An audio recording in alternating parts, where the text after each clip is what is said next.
En Pozuelo de Alarcón tiene una calle.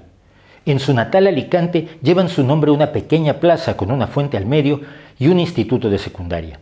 Y en la Universidad Miguel Hernández hay un busto con su imagen. La calle más ancha y larga que se le ha dedicado se encuentra en la Ciudad de México, en el barrio dedicado a los doctores relevantes, precisamente, en su mayoría mexicanos. Son pocos homenajes para uno de los más grandes héroes de la vacunación, Francisco Javier Balmis y Berenguer. Javier nació el 2 de diciembre de 1753 en Alicante, segundo de los 9 hijos de Antonio Balmis, cirujano y sangrador de origen francés, y de la alicantina Luisa Berenguer. Muy joven entró al Hospital Real Militar de Alicante y como médico militar participó en acciones como la fallida lucha contra los piratas en Argelia en 1775 o el sitio a Gibraltar en 1780. Un año después, marchó con el ejército a la Nueva España, donde además de trabajar como médico en el Hospital de San Andrés, se interesó por la herbolaria tradicional que sobrevivía de los tiempos precoloniales e hizo varios viajes por el país, hablando con curanderos y recogiendo plantas prometedoras por las capacidades terapéuticas que se les atribuían. En 1790 dejó el ejército y volvió a España a la práctica independiente. Pronto fue nombrado médico personal de Carlos IV. Ya en España, en 1803, Balmis traduce al español un tratado del francés J.L. Moreau que relata las experiencias que Edward Jenner había publicado en 1798 sobre su creación de la vacuna contra la viruela. El tratado de Moreau analizaba los efectos de la vacuna, la reacción de los pacientes. Era un estudio a fondo, claramente influido por el método científico y el positivismo que compendiaba lo que se sabía hasta el momento. Por entonces la viruela no solo hacía estragos en Europa, sino que se cobraban números aterradores de víctimas en toda América y en general en las colonias españolas, cebándose sobre todo en los niños menores de edad y especialmente en los indígenas que tenían menor resistencia natural al virus, pues este había llegado al continente americano de la mano de los españoles a principios del siglo XVI. Carlos IV mostró preocupación por el desastre sanitario de la terrible enfermedad, algunas de cuyas variantes podían matar al 90% de quienes sufrían la infección. Y seguramente se vio también influido por la memoria de su hija María Teresa, quien falleció víctima de la viruela en 1794 sin llegar a cumplir los 4 años de edad. La vacuna había llegado a España en 1801, demasiado tarde para la infanta. Carlos IV consultó con los médicos de la corte y Balmis los encabezó para convencerlo de que debía hacerse una expedición para llevar la vacuna a los dominios de ultramar. El problema que se presentaba no era de orden económico, ya que el rey estaba en plena disposición de sufragar todos los gastos, sino técnico y médico. ¿Cómo llevar la vacuna?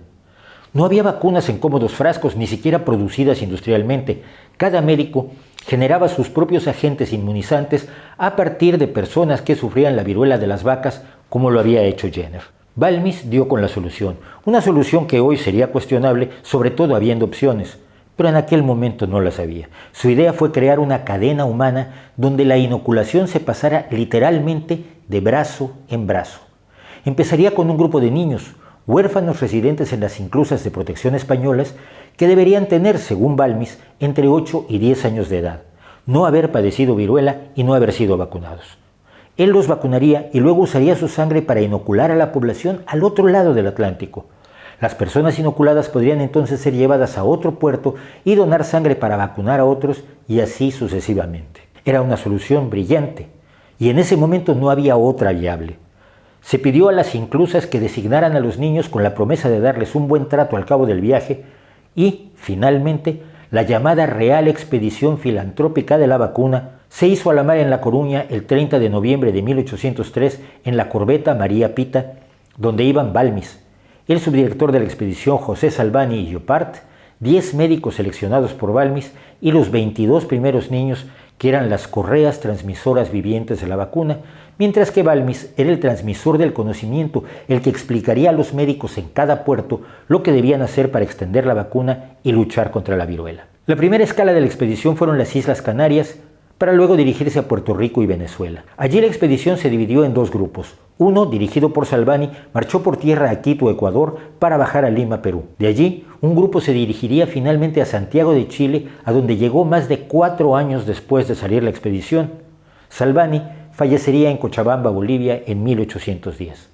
Balmis siguió a Cuba y a México, país que cruzó por tierra para volver a embarcarse en Acapulco hacia Manila, donde llegó en abril de 1805 y siguió su circunnavegación hasta la isla de Santa Elena, tocando tierra finalmente de vuelta en la península ibérica en septiembre de 1806. Javier Balmis había culminado así la primera gran expedición sanitaria de la historia, estableciendo una tradición que hoy sigue, por ejemplo, en los brotes de ébola a los que asisten médicos de diversos países a llevar tecnología no disponible en los lugares que sufren la enfermedad. Edward Jenner, el creador de la vacuna que ha salvado a cientos de millones de la terrible viruela, resumió la expedición de Balmis diciendo: «No imagino que los anales de la historia ofrezcan un ejemplo de filantropía tan noble y tan extenso como este». Todavía pudo Balmis volver a México en 1810 y siguió difundiendo y promoviendo la vacuna hasta su muerte en Madrid en 1819 como uno de los pioneros de la vacunación mundial que 159 años después de su muerte proclamaría el triunfo de la humanidad sobre la viruela, erradicándola finalmente. Quizás, el doctor Javier Balmis merece una calle en Madrid, quizás una en cada ciudad, donde su decisión salvó vidas. ¿Cuántas? Nadie lo puede calcular.